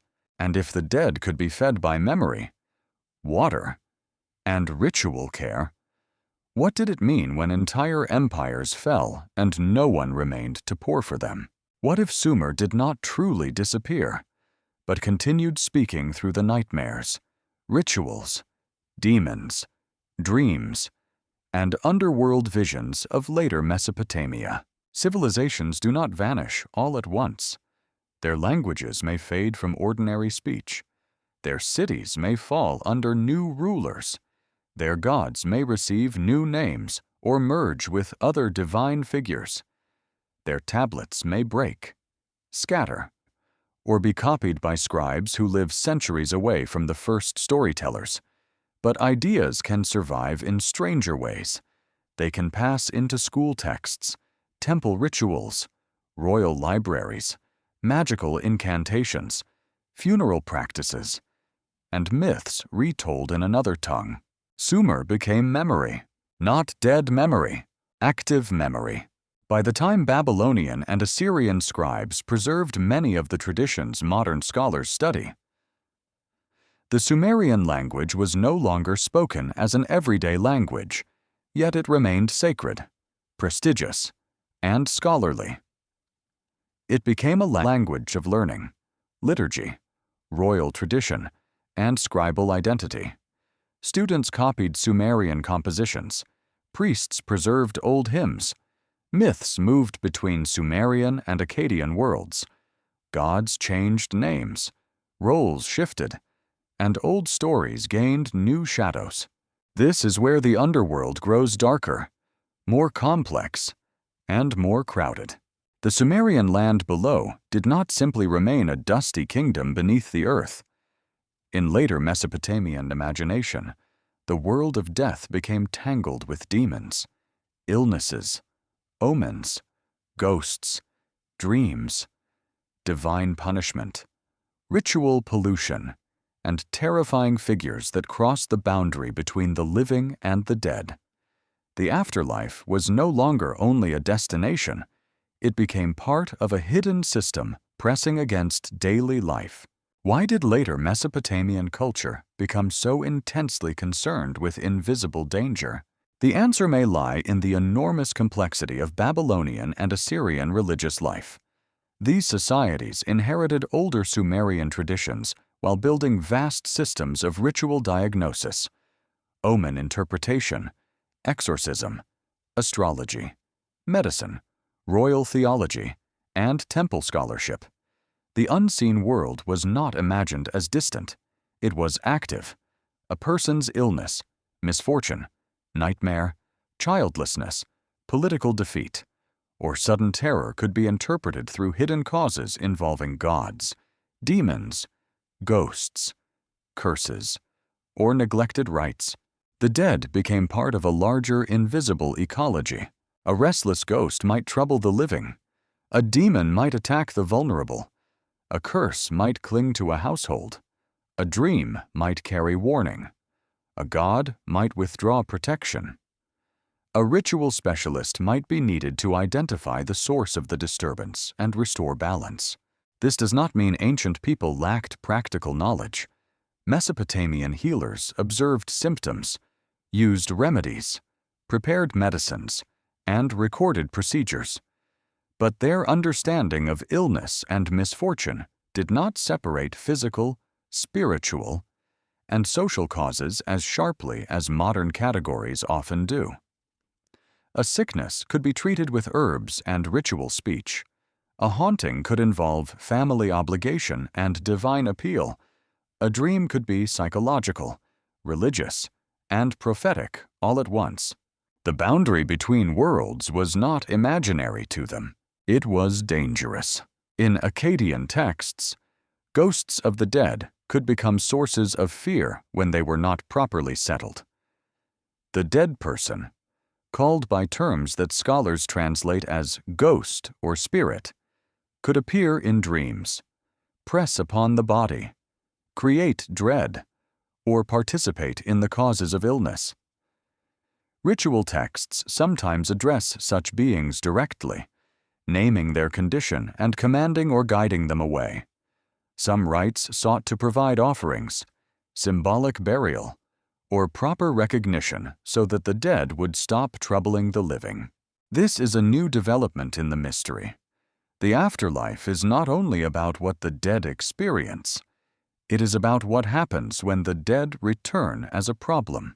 A forgotten person beneath the earth becomes a force above it. Imagine a Babylonian house at night. The lamps have burned low. A man wakes suddenly, sweating, convinced that his dead father stood near the doorway. No one else saw him. The room is still, but the fear is real. The next day, he may not ask only what he dreamed.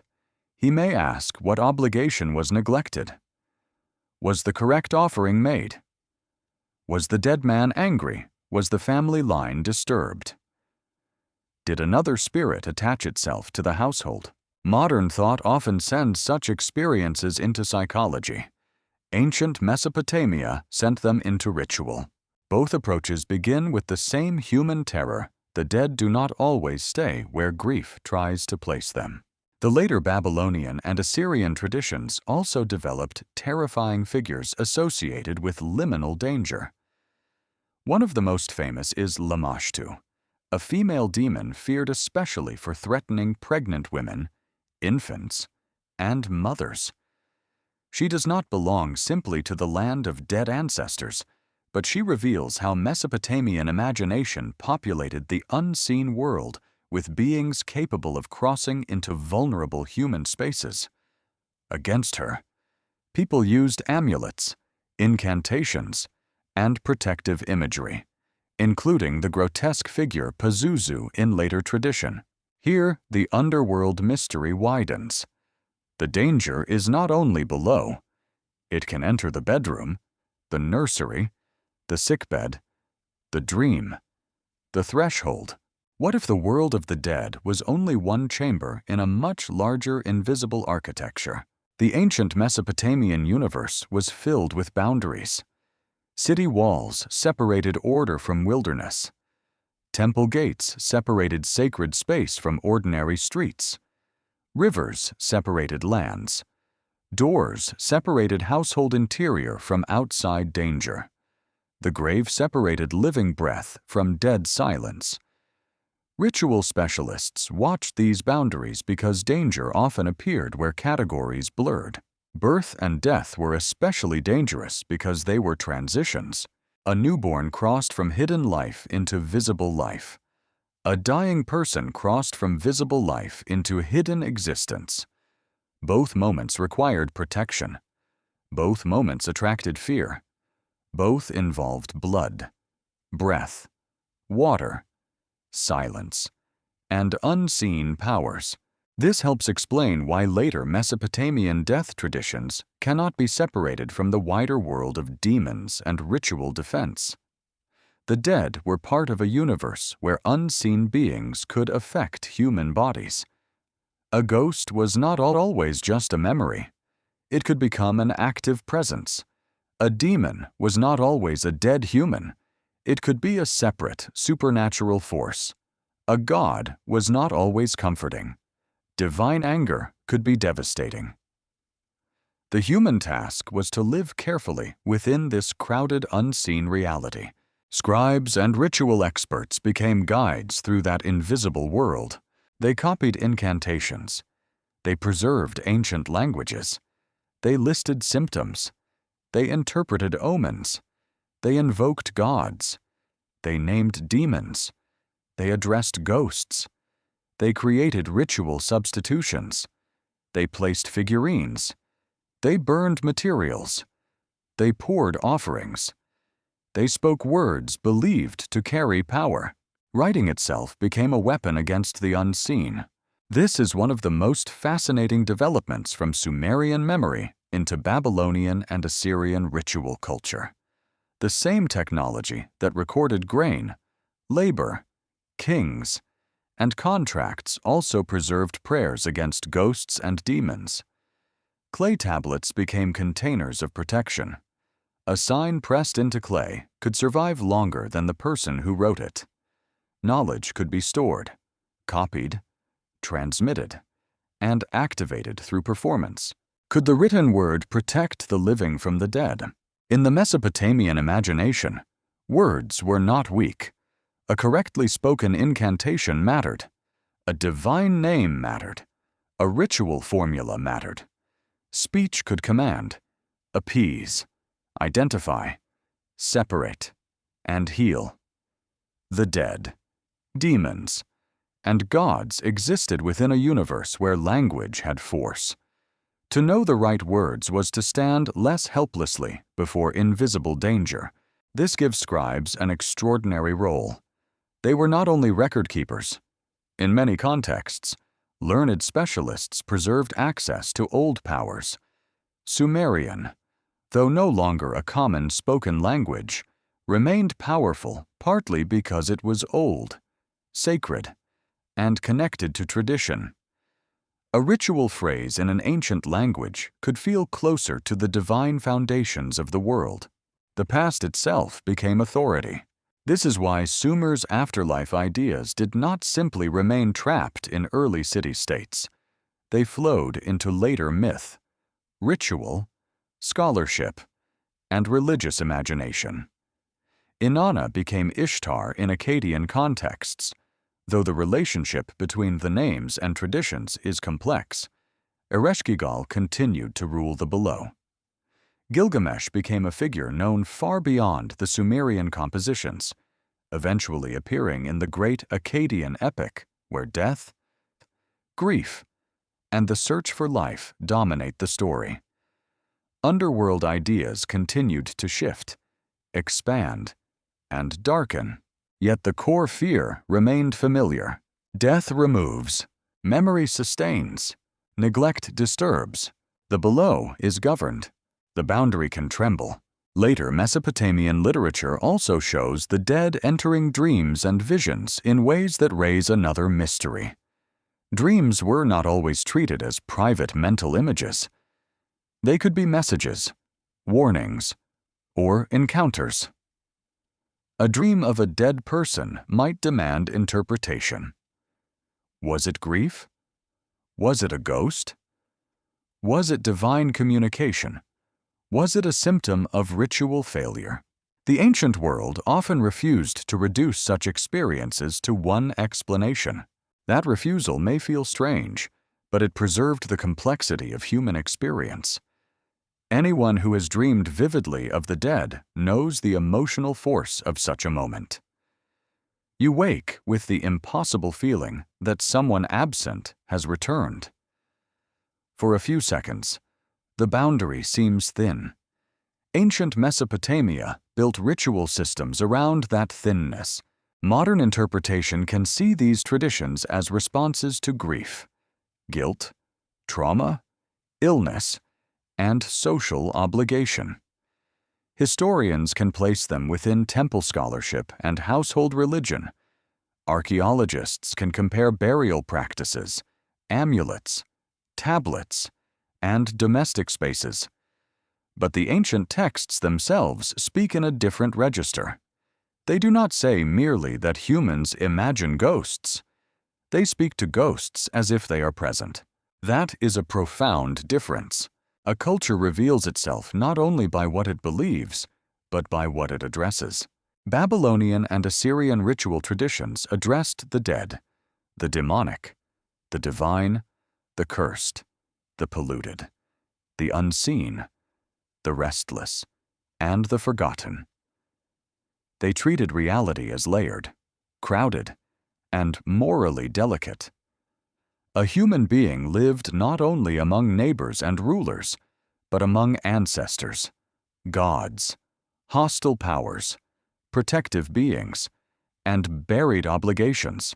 The ancient city was never only visible. Behind every wall was a threshold. Beneath every floor was memory. Above every roof were stars read as signs. Inside every illness might be a hidden story. Inside every dream might be a visitor. Inside every grave might be someone waiting for water, justice, or release. This is not simple superstition. It is a vast symbolic system for living with uncertainty. It gave people ways to act when fear had no visible cause.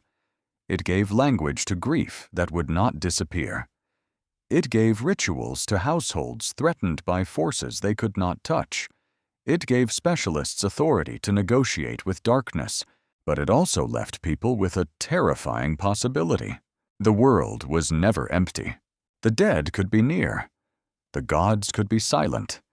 Demons could cross thresholds. Dreams could accuse. Names could vanish. Offerings could fail. A city could believe itself awake while unseen powers moved beneath it.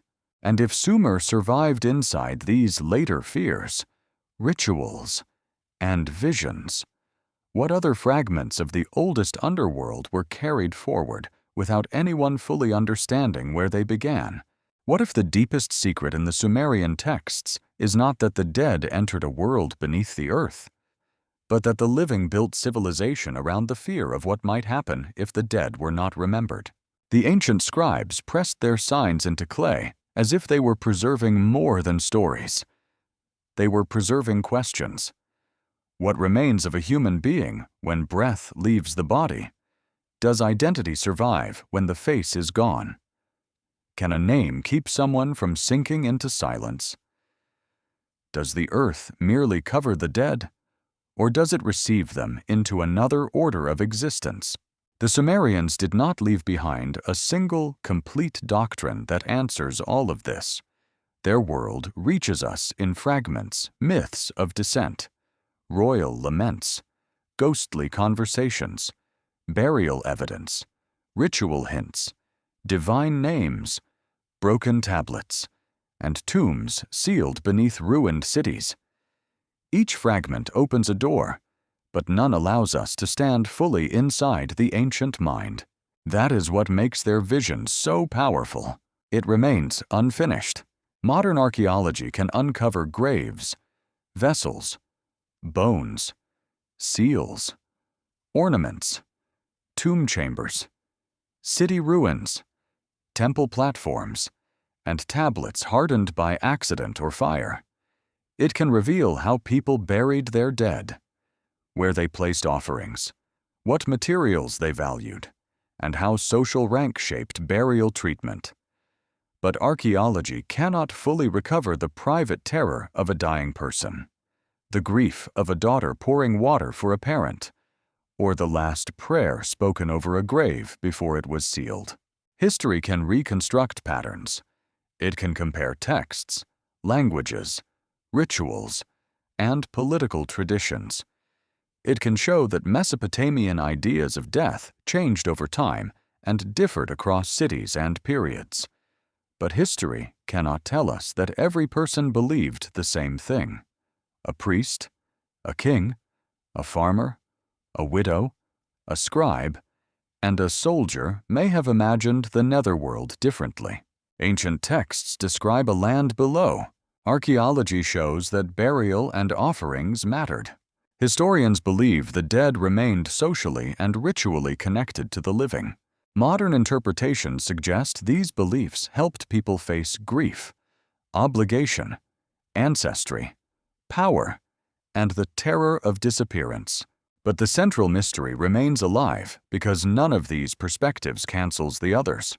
What if the underworld was both a religious place and a psychological truth?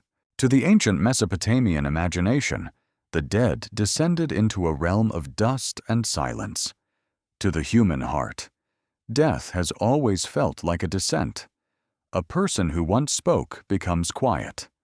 A body once warm becomes still. A face once familiar becomes hidden. The living lower the dead into the earth, and the world continues above them with unbearable normality. The Sumerians gave that pain a geography. They imagined gates because grief feels like passage through thresholds. They imagined judges because death feels like a final law. They imagined a queen below because mortality feels like a power that rules without asking permission. They imagined offerings because love does not know how to stop giving. They imagined hungry ghosts because neglected memory can return as fear. This does not mean the myths were only symbols. To reduce them to psychology alone would be too simple. Ancient people lived inside a sacred cosmos where gods, spirits, dreams, omens, ancestors, and rituals were part of reality. The underworld was not a metaphor in the modern literary sense.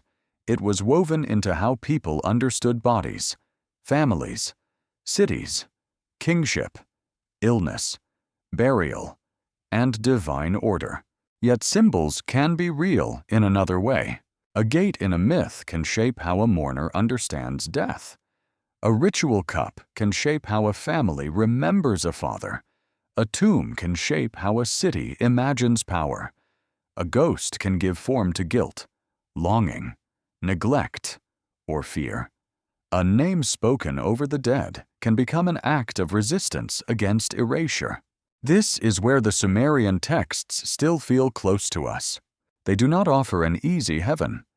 They do not present death as simple disappearance. They do not erase the body. They do not separate the dead from the social world. They show death as a change of place, a change of condition, and a change of relationship. The dead are gone, yet still connected, silent, yet still demanding, hidden, yet still present. The oldest written stories of the underworld do not only ask what happens to the soul, they ask what the living owe to those who cannot answer. That question is more unsettling than any monster. If a civilization believes the dead require care, then memory becomes a sacred duty. If the dead depend on offerings, then family becomes more than blood. If forgotten ghosts suffer, then history itself becomes morally charged. Every lost name becomes a small tragedy. Every destroyed city becomes a cemetery of interrupted relationships. Every broken tablet becomes a voice that almost reached us. Consider the clay tablets themselves. They are objects made from earth, marked by hands, buried for thousands of years, then brought back into light. In a strange way, they resemble the dead they describe. They came from this ground. They were silent for ages. They survived only because something preserved them. When read again, they speak in fragments. Could writing itself be a form of afterlife? The Sumerians invented and developed one of the earliest writing systems known to history. At first, writing served administration, economy, and record-keeping. But over time, it also carried hymns, laments, myths, wisdom, rituals, and royal memory. A human voice could die, but a sign in clay might remain. A king could vanish, but his name might survive. A myth could be copied by a student centuries later, carrying an ancient fear into a new age. The dead needed names. The living created writing. This connection may not have been the original purpose of writing, but it became one of its most haunting consequences. The tablet became a vessel against forgetting. It could not resurrect the dead, but it could delay disappearance. It could hold a name longer than a body could hold breath. It could carry a question across time until strangers in another world listened. And we are those strangers. We read of underworld queens, ghosts, offerings, kings, gates, and dust, not as members of Sumerian households, but as distant witnesses. We do not pour water in the same ritual system. We do not live under the same gods. We do not hear these myths in temple courtyards or scribal schools. Yet something in them still reaches us because the fear underneath has not vanished. We still fear being forgotten. We still speak to the dead in memory. We still preserve photographs, names, graves, ashes, letters, recordings, and stories. We still ask whether consciousness ends. We still dream of people who are gone and wake with the feeling that some boundary briefly opened. We still build monuments, write names in stone, save messages, and tell children about ancestors they never met. Our materials have changed. The impulse remains.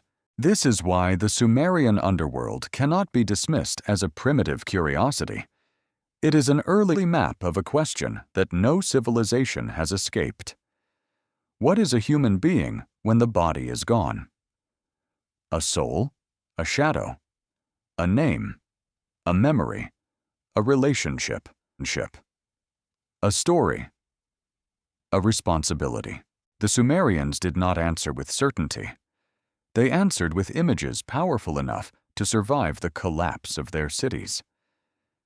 A gate, a dark queen, a ghost speaking upward, a king carrying gifts below, a cup of water poured into dust, a tomb filled with silent music. These images are not random. They form a language of mortality. And like all profound languages, it says more than one thing at once. It says death is separation. It says death is descent. It says death is governed. It says the dead remain vulnerable. It says the living remain responsible. It says memory may be the last offering. Yet the most disturbing possibility is that the Sumerians were not only trying to comfort themselves, they may have been trying to warn future generations that civilization itself depends on how it treats the unseen. Not only gods in temples, but ancestors beneath houses. Not only kings in inscriptions, but nameless dead under broken streets. Not only myths preserved by scholars, but ordinary human beings whose names were never written. A civilization can lose its dead twice. First, when they die, then when they are forgotten. The cities of Sumer eventually changed, weakened, transformed, and disappeared into layers of history. Their language ceased to be spoken in daily life.